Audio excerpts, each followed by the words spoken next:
सुप्रभात बच्चों, आज मैं आप लोगों के सामने कक्षा 9वीं का एक फूल की चाह पाठ लेकर आई हूँ, जो कुछ इस प्रकार है। इसमें एक छूत अछूत को लेकर के इस पाठ को दर्शाया गया है। यहाँ पर महामारी के रूप को यहाँ पर दर्शाया गया है आप लोगों के सामने। पाठ का नाम है एक फूल की चाह, जिसमें लेखक हैं श्री राम शरण गुप्त जी। और इसमें कवि ने महामारी के समय किस तरह छूत अछूत को देखा जाता है। ठीक है, एक फूल की चाह में छुआछूत की जो भावना है उसको दर्शाया है कि किस तरह एक अछूत बालिका उसके चपेट में आ जाती है और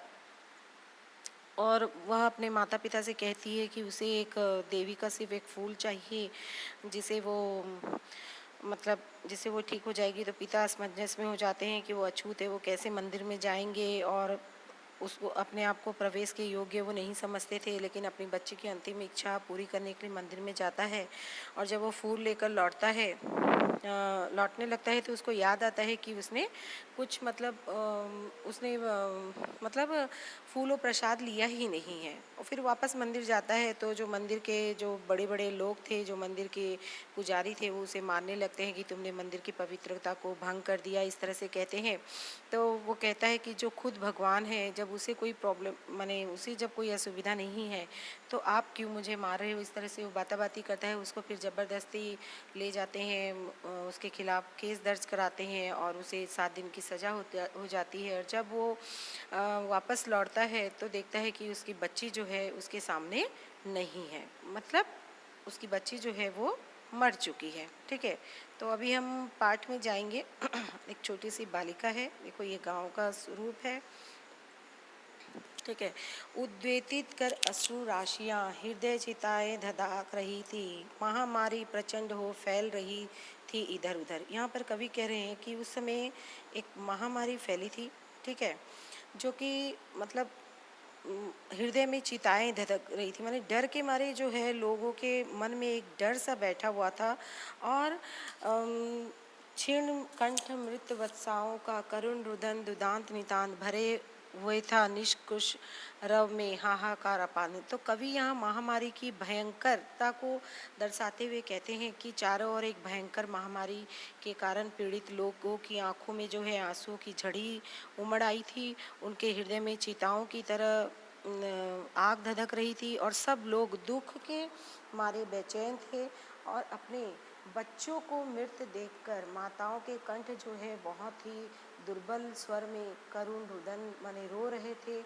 वातावरण बहुत ही हृदय विदारक था, अर्थात बहुत ही दुख से पूर्ण था। और सब माताएं दुर्बल स्वर में रो रही थी, क्योंकि उनके बच्चे जो है महामारी की चपेट में आ गए थे। बहुत रोकता था सुखिया को। तो इसमें जो अछूत पिता है, जिसकी बेटी मैंने पहले सार के रूप में बताया कि जिनकी बेटी जो है वो महामारी की चपेट में आ गई है, तो उसके पिता कहते हैं कि मैं बहुत रोकता था सुखिया को, न जा खेलने को बाहर खेलने मत जाओ तुम। ठीक है, बाहर खेलने के लिए तुम मत जाओ। नहीं खेलना रुकता उसका, लेकिन वो खेलना नहीं बंद करती थी। नहीं ठहरती वह पल भर, और एक पल भी वो घर में, बहुत चंचल बच्ची थी तो एक पल भी घर में नहीं ठहरती थी। मेरा हृदय कांप उठता था बाहर गई निहार उसे। तो वो कह रहे हैं कि मेरा हृदय जो है वो कांप जाता था जब भी मैं उसे बाहर देखता था। नहीं यही मनाता था कि बचा लो, पर हमेशा यही मनाता था कि इस बार मैं इसे कैसे महामारी से अपनी बेटी को सुरक्षित रखूं, महामारी को उसके पास आने भी ना दूं। भीतर जो डर छिपाए हाय वही बाहर आया। बोले जो डर मेरे अंदर था, तुम यहाँ देख रहे एक बच्ची महामारी की चपेट में, उसकी क्या दशा हो गई है। तो उसके पिता कह रहे हैं भीतर जो था डर छिपाए हाय वही बाहर आया। एक दिवस सुखिया के तनु का ताप तप्त उसने पाया। ज्वर में विहल हो वह बोली क्या जानूं किस दर से, मुझको देवी के प्रसाद का एक फूल ही दो लाकर। तो सुखिया का पिता कहता है कि अफसोस, मेरे मन का जो डर था कि कहीं मेरी बेटी सुखिया को भी महामारी न लग जाए, वह डर सच साबित हो गया। ठीक है, और एक दिन क्या देखा सुखिया के पिता ने कि सुखिया का शरीर जो है बीमारी के कारण जल रहा है और एक अनजाना डर जो है उसके अंदर भय जो है न जाने कहाँ से आ गया, और वो उसकी बेटी अपने पिता को कहती है कि मुझे देवी का प्रसाद जो है फूल के स्वरूप में लाकर दे दीजिए, ये शायद मेरी आखिरी इच्छा है। क्रमशः कंठ छिन्न हो आया, शिथिल हुए अब सब सारे, बैठा था नव नव उपाय की चिंता में मैं मन मारे, जान न सका प्रभात सजग से, हुई अलस कब दोपहरी, स्वर्ण घनों में कब रवि डूबा, कब आई संध्या गहरी। तो यहाँ पर कवि कहते हैं कि सुखिया के पिता महामारी का माने जो महामारी से ग्रस्त सुखिया जो थी, उसकी बीमारी बढ़ने का यहाँ पर वर्णन करते हुए कहते हैं कि धीरे धीरे महामारी का जो प्रभाव था उसकी बेटी पर, सुखिया पर माने बढ़ता ही गया, और उसका दम घुटने लगा, उसका गला घुटने लगा उससे, और आवाज़ जो है वो धीरे धीरे कम हो गई, शरीर का सारा अंग जो है उसका ढीला पड़ गया, और शरीर का अंग जो है वो ढीला पड़ गया। ढीला पड़ने के कारण, शरीर का अंग ढीला पड़ने के कारण ये बहुत चिंता में डूब गए कि अब क्या किया जाए, नए नए उपाय सोचने लगे, और चिंता में इतना डूब गए कि उनको खुद को पता नहीं चल सका कि सुबह की हलचल समाप्त हो गई और आलस से भरी दोपहरी आ गई, कब सूरज डूब गया, कब शाम हो गई, कब रात हो गई, इस चीज़ का पता उसके पिता को चला ही नहीं।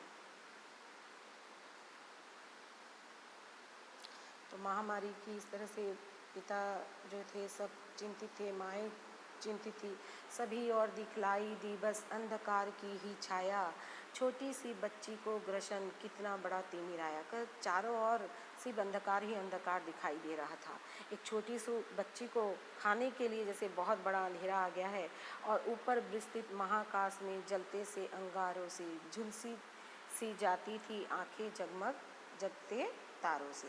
तो यहाँ पर सुखिया का पिता कहता है कि सुखिया को बीमारी के कारण उसके मन में ऐसी घोर निराशा छा गई कि चारों ओर अंधेरा ही अंधेरा छा गया, दिखाई देने लगा। सोचने लगा कि नन्ही सी बेटी को निगलने के लिए बहुत बड़ा अंधकार, बहुत बड़ा काल जो है उसे खाने आ गया है, और खुले आसमान में भी माने चारों ओर उसी जगमगाते तारे ही तारे रहते थे। उसी की आंखों के सामने ज्वर के कारण वो जली जाती थी, पूरा उसका शरीर जो है सुखिया का वो तप रहा था। देखता रहा था जो सुस्थिर हो, नहीं बैठती थी क्षण भर, हाय वही चुप खड़ी थी अटल शांति सी धारण कर कर।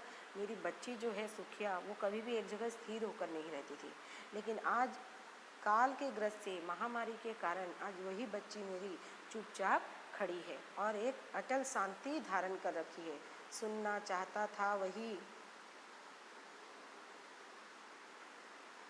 तो कह रहे हैं सुनना चाहता था वही मैं, कि मतलब मैं उसकी आवाज़ से एक सुनना चाहता था कि वो मुझे बोले। पिताजी कहकर पुराए खेलती हुई दौड़कर मेरे पास लपक कर आ गए। तो जैसे शैल शिखर के ऊपर मंदिर था विस्तीर्ण विशाल, स्वर्ण कलश सिज विहसित थे, पाकर समुदित रवि कर जाल, दीप धूप से आमोदित था मंदिर का आंगन सारा, गूंज रही थी भीतर। तो बोला फिर मैं उसकी आखिरी इच्छा पूरी करने के लिए मंदिर में जाता हूँ, और उस मंदिर का जो माने पूरा पार्ट जो है उसका, मंदिर का जो भाग है वो इस तरह से उसकी सुंदरता है कि जैसे बहुत बड़ा विस्तृत और विशाल मंदिर है, और उसके शिखर पर एक स्वर्ण कलश बना हुआ है, और सूरज की जो मतलब सूरज की जो रवि कर जाल, ऐसे लग रहा था कि रवि के सूरज की किरणें उस मंदिर पर पूरी पड़ रही थी। तो वो सोने का कलश पूरा बहुत अच्छे से जगमगा रहा था, और मंदिर का सारा आंगन जो है दीपों से महक रहा था, खुशबुओं से महक रहा था। मंदिर के अंदर जैसे एक खुशी का वातावरण था, और सभी उल्लास से भजन और मंदिर की आरतियाँ गा रहे थे। भक्त वृंद मधुर कंठ से, सारे भक्तगण जो है वो अपने मीठे स्वर से गाते थे सब भक्ति मृदुमय, पतित तारणी पापहारणी माता तेरी जय। क्या गा रहे थे कि पापों को तार करने वाली आपकी जय हो, आपकी जय जयकार हो। तो सुखिया के पिता के मुंह से भी वही गान निकल जाता है कि हे पतितों का उद्धार करने वाली, हे पापों का नाश करने वाली, तेरी जय हो। और यह कहने के साथ ही पता नहीं उसके अंदर कौन सी शक्ति आ जाती है कि वो सीधा पुजारी के सामने, उसे लगता है कि किसी ने उसे धक्का दे दिया, और वो पुजारी के सामने जाकर खड़े हो जाता है, पूजा स्थल के सामने जाकर अचानक से पहुंच जाता है। दरअसल हमारे समाज में उस समय छुआछूत जो बहुत ज़्यादा जोरों पर से था और जो छोटी जात के लोग थे उनको वहाँ पर जाने ही नहीं दिया जाता था।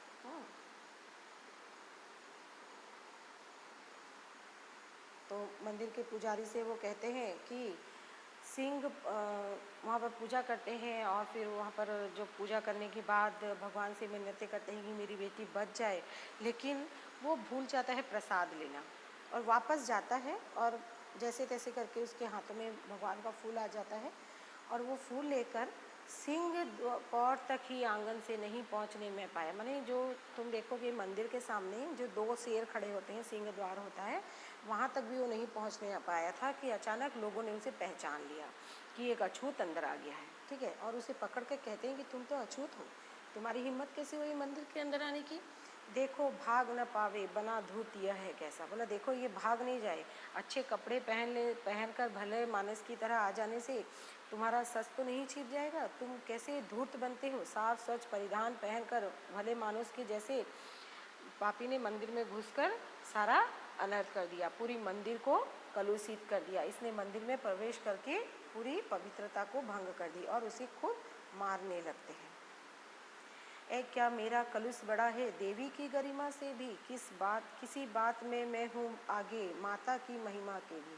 मतलब क्या मेरा जो अछूत होना क्या बहुत बड़ा है देवी की गरिमा से? देवी के जो तुम्हारे भगवान हैं, ठीक है, उन भक्तों से वो बोलता है कि महिमा देवी की महिमा से बढ़कर तो मैं नहीं हूँ, मेरा छूत अछूत, क्योंकि इसके गौरव को नष्ट करने की शक्ति क्या मेरे में है? माँ तुम भी माँ के भक्त कैसे हो? तुम्हारा विचार कितना छोटा है, क्योंकि माँ के सम्मुख ही माँ का तुम गौरव करते हो छोटा। मतलब तुम्हें लज्जा आनी चाहिए, तुम खुद माँ के बच्चे जैसे हो और माँ का गौरव नष्ट करें, क्योंकि माँ जो है वो सबके लिए समान होती है, वो कभी छूत अछूत को नहीं मानती। कुछ न सुना भक्तों ने झट से मुझे घेर कर पकड़ लिया। कहा उसके भक्तों ने कुछ भी नहीं सुना और मुझे घेर कर पकड़ लिया और मार कर धक्के मुक्के घुसे धम से नीचे गिरा दिया और मुझे बहुत मारा पीटा और मुझे नीचे गिरा दिया। मेरे हाथों से प्रसाद भी बिखर कर गिर गया और सबका सब हाय अभागी बेटी तुझ तक कैसे। बोला अब वो सोचने लगा कि अब मैं कैसे, हे अभागी बेटी, अब मैं तुम्हारे सामने कैसे पहुँचूँ, क्योंकि तुम बहुत ही अभागी हो, तुम्हारी किस्मत जो है वो सही नहीं है।